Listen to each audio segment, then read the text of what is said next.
আমরা যে কোনো আধিপত্যবাদ মোকাবেলায় আজ সক্ষম। ভারতের ফারাক্কা বাঁধটা এটা আমাদের স্বাধীনতার পরে পরীক্ষামূলকভাবে চালু হওয়ার কথা ছিল, এবং সেই পরীক্ষামূলকভাবে চালু যে হয় সেটা পরে স্থায়ী রূপ নেয়। এতদিন ভারত যাহাই করত আমাদের শুকিয়ে মারত, আমাদের ডুবিয়ে মারত, আমরা কেউ কথা বলতে পারতাম না। ভারতের সম্পর্কে কথা বলতে গিয়ে আবরার ফাহাদ নিহত হচ্ছে। দেশে যে এই রুদ্ধশ্বাসের মতো একটি অবস্থা ছিল, এইটা নাই। মোশাররফ ঠাকুর ভাই, আপনার কাছে যেতে চাই। আপনি জানেন যে দেশের 10টি জেলায় এরই মধ্যে বন্যা হচ্ছে। আগরতলার যে বাঁধ, সেটি ডাম্বুর বাঁধ ছেড়ে দেওয়াতে অনেকটা হঠাৎ করেই প্লাবিত হয়েছে অনেক জনপদ।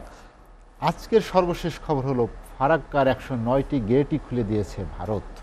আপনার দলের মহাসচিব এরই মধ্যে অভিযোগ করেছেন যে ভারত এই বাঁধ খুলে দেওয়ায় এক ধরনের ফৌজদারি অপরাধ করেছে। আপনি কি মনে করেন? এসএটিভির দর্শক, শ্রোতা, উপস্থাপক, অপর দিব্যজ্ঞ আলোচক, সবাইকে ধন্যবাদ। দেখুন, ভারত আমাদের থেকে উজানে। ভারতের সাথে আমাদের অভিন্ন নদী সংখ্যা হচ্ছে 54টি। তো সেই ক্ষেত্রে আমরা গত 54 বছরেও আমাদের যে এই যে যৌথ নদী কমিশন একটা আছে বটে, কিন্তু এই যৌথ নদী কমিশনকে আমরা কার্যকর করতে পারিনি। উজানে যে বক্তব্যটা হচ্ছে, উজানের নদীর পানি ব্যবস্থাপনা আমাদের দুই দেশের নদী কমিশনের সাথে আলাপ আলোচনার মাধ্যমে ব্যবস্থাপনাটা হওয়ার কথা। এটি হচ্ছে আন্তর্জাতিক রীতিনীতি, আন্তর্জাতিক আইন। কিন্তু আপনি জানেন যে ভারতের ফারাক্কা বাঁধটা এটা আমাদের স্বাধীনতার পরে পরীক্ষামূলকভাবে চালু হওয়ার কথা ছিল, এবং সেই পরীক্ষামূলকভাবে চালু যে হয় সেটা পরে স্থায়ী রূপ নেয়। তো এই ক্ষেত্রে যে সবারই যে কারোই যে খুব বেশি সফলতা আছে এই ক্ষেত্রে বলা যাবে না।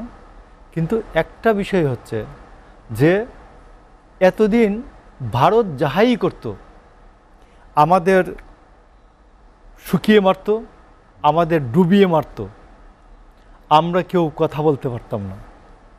আপনি জানেন যে ভারতের সম্পর্কে কথা বলতে গিয়ে আবরার ফাহাদ নিহত হচ্ছে। তো আজকে দেশে যে এই রুদ্ধশ্বাসের মতো একটি অবস্থা ছিল, এইটা নাই। অন্তত মানুষ মুখ ফুটে বলতে পারে যে ভারত আমাদের ডুবিয়ে মারছে। আপনি দেখছেন যে পতিত নিষ্ঠুর স্বৈর শাসক শেখ হাসিনা তার যাবার আগে যে 14 তারিখে যে সংবাদ সম্মেলনটি করেন, তিনি বলেন যে তিস্তার যে ব্যারেজ, এই প্রকল্প এটা ভারতই করুক। তিনি অবলীলাক্রমে বললেন। কেমন অবলীলাক্রমে?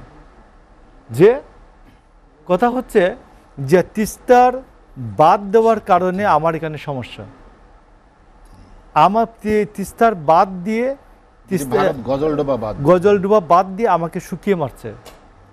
এর নিচে আমি পানির একটা জলাধার করব, যে আমার বর্ষা মৌসুমে যে পানি আসবে আমি সেটা এখানে সঞ্চয় করে রাখবো। এটাই তো মূল প্রকল্পটা। তো যে আমার ক্ষত সৃষ্টি করেছে, যে আমার ক্ষতের জন্য দায়ী, সে এসে আমার ক্ষত ম্যানেজমেন্ট করবে? তাকে বলেন যে আমার ক্ষত যে কারণ সেটা তুমি বন্ধ করো। সে যদি গজলডোবা বাদ না দেয় তাহলে তো আমার তিস্তা ব্যারেজের দরকার নাই, আমার তিস্তা ব্যারেজের তো দরকার নাই। তো এই জন্য আমি আপনাকে বলি যে আজকে বিএনপির মহাসচিব যেটা বলেছেন যে আমাদের না জানিয়ে যে ত্রিপুরার যে বাঁধ তারা খুলে দিয়েছে, এই বাঁধ খুলে দেওয়াটা এটি একটি ফৌজদারি অপরাধ। আমাদের যৌথ নদী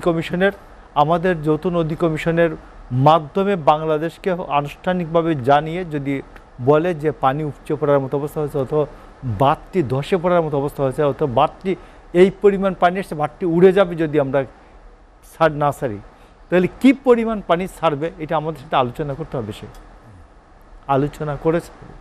এই জন্য মহাসচিব যেটা বলেছেন যে এটি একটি ফৌজদারি অপরাধ, নিঃসন্দেহে এটি একটি আন্তর্জাতিক ফৌজদারি অপরাধ। তো এই কারণে আমি বলছি আজকে বাংলাদেশের মানুষ যে জিনিসটা নতুন একটা বাংলাদেশের মানুষের মধ্যে, যেটা গত 15 বছরে বাংলাদেশের মানুষের কাছ থেকে চলে গেছিল। আমাদের যে একটা সমাজ ব্যবস্থা আছে, আমরা এটা ভুলে গেছিলাম।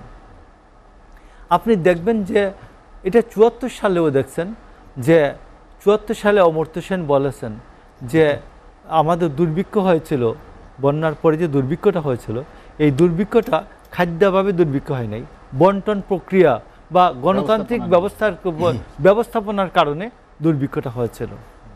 তো আমাদের বাংলাদেশে একটা বহুদিন ধরে একটা সংস্কৃতি চালু ছিল যে ত্রাণের চাল, ত্রাণের মাল লুটপাট করে খাওয়া। আপনি দেখছেন যে টিএসসিতে আমাদের যে ছাত্রদের, যে তরুণ ছাত্রদের যে আজকে যে এই যে অনুদান গ্রহণ কেন্দ্র, সেখানে মানুষ বান্ডিল, চুপ করে বান্ডিল বান্ডিল টাকা দিয়ে চলে আসতেছে, এমনকি অলংকার দিয়ে চলে আসতেছে। এটা তো মনে হয় যে খেলাফত আমলের যে যুদ্ধের যে অবস্থা ছিল, যে মুসলমানরা যখন যুদ্ধে যেত তখন মেয়েরা গায়ে স্বর্ণ অলংকার খুলে সৈন্যদের গায়ে ছুঁড়ে মারতো যে এটা নিয়ে যাও, যুদ্ধের প্রয়োজনে খরচ করো। আজকে বাংলাদেশের মানুষের মধ্যে এইরকম একটা সামাজিক অনুভূতি ফিরে আসছে, যেটা দেখলে আমাদের রীতিমতো কান্না আসে যে একজন রিক্সাওয়ালা তার 1 মাসের সঞ্চয় 22,000 টাকা সে দান করেছে, বন্যার্থদের জন্য দান করেছে। আর ত্রিপুরায় বিজেপির রাজ্য সভাপতি তার মুখ্যমন্ত্রীর ত্রাণ ভাণ্ডারে 10,000 টাকা দান করেছে। এটা হচ্ছে ভারতের সমাজ ব্যবস্থার সাথে আমার সমাজ ব্যবস্থার পার্থক্য হয়ে উঠেছে। আমি আপনাকে বলতে পারি আজকে বাংলাদেশের মানুষ যেভাবে জেগে উঠেছে, ভারতীয় সাম্রাজ্যবাদকে, ভারতীয় আধিপত্যবাদকে মোকাবেলা করার জন্য বাংলাদেশের এই মানুষ নিরস্ত্রভাবে, বাংলাদেশের মানুষ এই ভারতকে মোকাবেলা করার ক্ষমতা রাখে। আপনি আগে যেভাবে মনে করে দেখেন যে আমাদের 1:5 ছিল বিডিআর 1 আর 5 ছিল, 2 জন যদি বিডিআর থাকতো 10 জন বিএসএফ সাহস করতো না। আজকে এই বিডিআর বিদ্রোহের নামে সেনাবাহিনীর অফিসারদের হত্যাকাণ্ডের পরে বিডিআরকে ধ্বংস করা হচ্ছে, বিডিআরের মনোবলকে ধ্বংস করা হচ্ছে। আজকে এদের মধ্যে মনোবল ফিরে আসছে। আজকে আমাদের সমাজ ব্যবস্থার যে বন্ধনগুলি আলগা করে দেওয়া হয়েছিল সেটা ফিরে আসছে। আমরা যে কোনো আধিপত্যবাদ মোকাবেলায় আজ সক্ষম।